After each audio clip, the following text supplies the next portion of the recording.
चार तत्व है, गति सहायक, स्थिति सहायक, काल और आकाश, जो अदृश्य है, मतलब समझ पाना उदय के टाइम बहुत डिफिकल्ट होता है। तो और ब्रीफली अगर आप समझा पाएंगे मतलब कैसे? ब्रीफली क्या, कोई भी काम करोगे तो गति सहायक चाहिए कि नहीं चाहिए, स्थिति सहायक चाहिए कि नहीं चाहिए, समय चाहिए कि नहीं चाहिए, स्पेस चाहिए कि नहीं चाहिए, बस। डिफिकल्ट क्या है ही। इसके बिना अवेयरनेस में नहीं आ, वो अलग बात है, मगर है तो सही ने। पर वर्ड से ही बोलना पड़ता है कि हाँ गति सहायक है, स्थिति सहायक नहीं, पर गति सहायक दिखता नहीं है। ये पंखा फिरता है तो गति सहायक नहीं है, ये स्टैंड हिलता नहीं है तो स्थिति सहायक नहीं है। तो फिर टाइम नहीं है, हर अवस्था में टाइम नहीं है। बिगिनिंग और एंड, आप यहाँ आए तो बिगिनिंग एंड रहेगा तो वो टाइम है। फिर आप बैठते वो स्पेस है। तो कोई भी अवस्था ऐसी है जिसमें 6 तत्व नहीं है। आज यहाँ बैठे हैं, आत्मा तत्व है, जड़ तत्व है, गति सहायक है, स्थिति सहायक है, टाइम है और स्पेस है। तो कोई भी अवस्था 6 तत्व से बियॉन्ड हो सकती है, नहीं हो सकती। That's it. और वही मैं बात करता हूँ, समझ में धीरे धीरे आए वो एक अलग बात है, मगर अभी तो समझ में तो आता है ना। बौद्धिक उपयोग में आने में, अनुभव में आने में समय लगेगा। क्या बताया? समय लगेगा उपयोग में आने में, परंतु आपको समझ में तो तुरंत आ जाएगा। समझ में तो आता है, पर वो अप्लाई करने जाते हैं तो मैंने कहा ना, प्रैक्टिकल में टाइम लगेगा ने। मैंने आपका जो अभी मैंने कहा ना, आपका जो सॉफ्टवेयर है वो सॉफ्टवेयर उस प्रकार से सेट नहीं हुआ है, समय लगेगा सेट होने में, बाद में ऑटोमोड हो जाएगा। अभी जो सॉफ्टवेयर है वो ऑटोमोड काम कर रहा है आपका। अभी ये नया सॉफ्टवेयर आपको चेंज करना पड़ेगा आपके विजन में, तभी ये फिर काम करेगा। अभी तो आपको प्रयास करना पड़ेगा। क्या करना पड़ेगा? एक बार सॉफ्टवेयर पूरा चेंज हो जाएगा, देन इट्स वर्क ऑटोमेटिकली। लेकिन वो अप्लाई क्यों करना है हमको? अगर सेपरेशन ही जो एक देखने का है साइंटिफिकली, फिर ये अप्लाई किया कि नहीं किया, वो अवेयरनेस में कैसे काम आएगा? मतलब एक जड़ और ये चेतन का समझ लिया, तो ये 6 तत्व तो समझ लिया समझ में, लेकिन उसको अप्लाई करके हमारा ज्ञान में कुछ क्या फर्क हो सकता है कि अवेयरनेस में क्या फर्क हो सकता है क्या? अगर ये अप्लाई नहीं करोगे तो डूअरशिप ओनरशिप रहेगी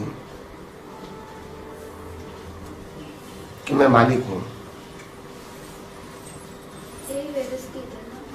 व्यवस्थित वर्ड ये डिफाइन करते हैं। व्यवस्थित वर्ड मतलब व्यवस्थित मतलब ये 6 तत्व वही है ना, वही कहने, कुदरत कहो व्यवस्थित कहो एक ही बात है। ये नहीं समझोगे तो ओनरशिप डूअरशिप नहीं जाएंगे। समझ में आना चाहिए ना कि ये जड़ तत्व है और मैं चेतन हूँ।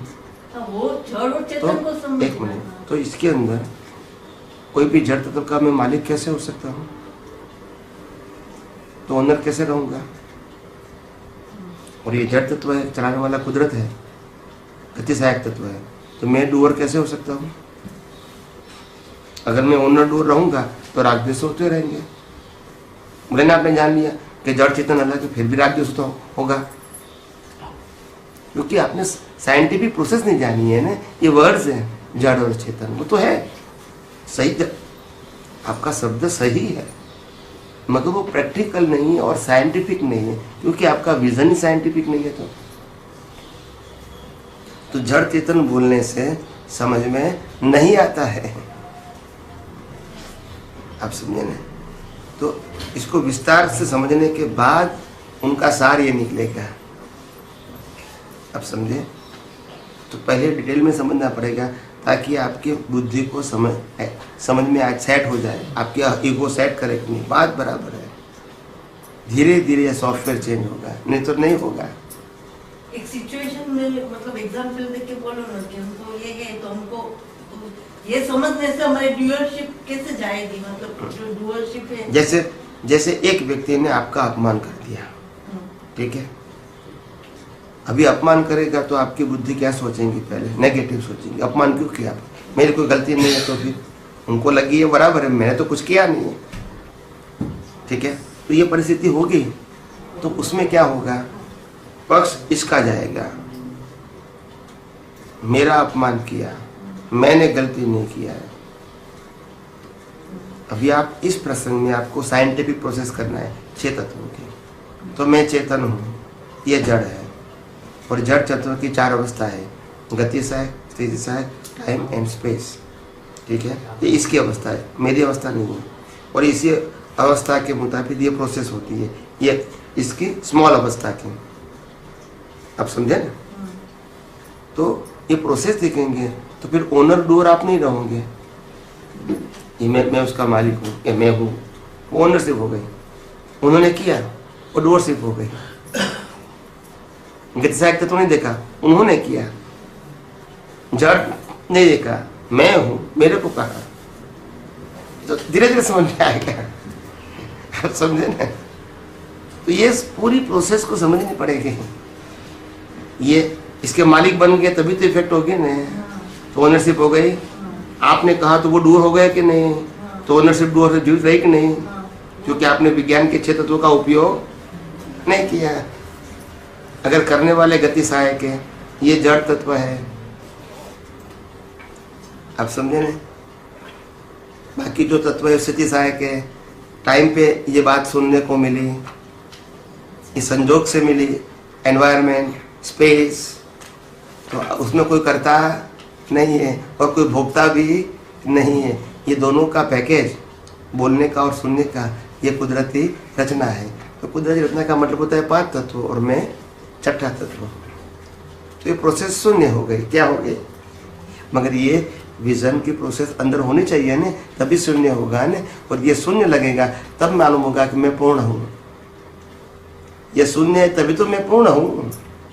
हर अवस्था शून्य लगेगी, वही तो मैं पूर्ण हूँ। और पूर्ण और कोई चीज थोड़ी है। जब दुनिया शून्य लगेगी तभी तो आप पूर्ण है, वो समझ में आएगा। जब दुनिया की वैल्यू रहेगी तो पूर्ण है ऐसा कैसे समझ में आएगा? ये पूरी साइंटिफिक, ये बहुत बड़ा साइंस है, डीप साइंस है। मगर इसमें क्या है, ये समझने के लिए बहुत इंटरेस्ट चाहिए, बहुत अवेयरनेस चाहिए। एकदम से नहीं समझ में आएगा, बहुत इंटरेस्ट चाहिए। ये सिर्फ शब्दों से नहीं समझना पड़ेगा, आगे जाना पड़ेगा। शब्द तो एक माध्यम है प्रेजेंट करने का, उससे बहुत डीप में जाना पड़ेगा आपको, तब समझ आएगा कि साइंस में बोलता हूँ कैसे काम करता है। हर बातों को हमको खुद को प्रयोग में रखना पड़ेगा, तभी ये साइंस है ऐसा समझ में आएगा। साइंस शब्द नहीं है, साइंस वो साइंटिफिक प्रोसेस है जो ऑटो मोड काम करती है। और ऑटो मोड जो काम करती है उसमें हम डूअर मानते हैं, बस वही रिलेटिव सत्य है। और जो साइंस कहता है वो शब्द निकलते थे, मतलब वो बराबर सेटिंग में, स्पेस में, कार में वो बराबर आया तब भी वो शब्द निकल जाएंगे। फिर ओनरशिप निकलेंगे, बाकी नहीं निकले। नहीं निकले। आपके पास ज्ञान रहेगा, अनुभव नहीं रहेगा। अगर ये प्रोसेस नहीं करोगे तो अनुभव नहीं होगा। ज्ञान रहेगा कि डूअरशिप क्या है, ओनरशिप क्या है, 6 तत्व क्या है, नॉलेज, इंफॉर्मेशन रहेगी। वो तो इसी वापस जीरो, वही तो हो जाएगा। इसीलिए मैंने कहा what is the difference between science and religion. दोनों में अंतर क्या है? Science is a experiment and religion in a exercise. Exercise में डूअरशिप होती है, साइंस में विजन होता है। ये सब बातें आपको समझनी पड़ेगी, और इसलिए मैंने इतना लाइन ऑफ डिमार्केशन बना दिया है। अभी आपको कितना समझ में आता है, कितना आप विजन में सेट करते हैं, वो तो आपके ऊपर डिपेंड है। इसमें मैं क्या कर सकूँगा? आपका कोई प्रश्न है और मैंने उत्तर नहीं दिया है तो मेरी गलती है। आपने नहीं किया है और फिर दिमाग में क्वेरी रहेंगी तो मैं क्या करूँगा? मैं कितनी बार कहता हूँ कोई क्वेश्चन है तो करो कहता हूँ मैं। और कोई प्रश्न को मैं टालता नहीं, टाला मैंने कि तुम्हारे काम का नहीं है, तुम्हारे को जरूरी नहीं है, आगे समझ में आएगा, अभी काम का नहीं है। कभी मैंने ऐसा उत्तर दिया है? कभी नहीं। और आपने कितनी बार सुना है मेरे अलावा? सुना है कि नहीं सुना है? तुम्हारे काम का नहीं है, ये प्रश्न कहाँ से लाए? छोड़ दो इसको, अभी जरूरत नहीं है। मगर जरूरत है कि नहीं, तुम उत्तर दो ना, वो है तो। मगर उत्तर नहीं है तो फिर खुद तो बाहर निकल। चलो कोई बात।